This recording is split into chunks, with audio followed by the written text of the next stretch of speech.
хабари суқути ҳавопаймои Русия бо даҳҳом сокинони Тоҷикистонро сахт андомгин гардид ва ба назди дари сафоратхонаи Русия дар Тоҷикистон равад карда. мебинед новобаста ба ҳавои сарду боронӣ аз субҳи имрӯз 1 ноябр аксар сокинони Тоҷикистон бо оилаву бо кӯдакони худ назди дарвозаи сафорати Русия меоянд, гулгузорӣ мекунанд ва хотираи қурбониёни фоҷиаи Санкт-Петербургро гиромӣ медоранд.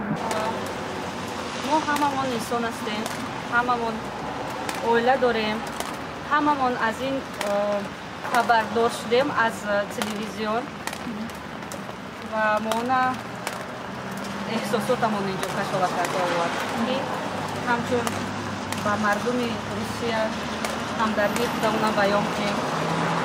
мона бедил нестем, мона фарзанд дорем, падару модар дорем ва ҳамчунин баробароварди ино ҳозираш ва дард мекашем. барои ҳамин ҳамдардии моро бародари қабул кунад, донад ки мо бигзор ки дарди охирашон бошад. Россия, по-моему, это наша страна, это наши люди. Мы все жили в одном мире в свое время. И до сих пор связи, которые у нас есть, наши родственники живут в России. И это братский для нас народ.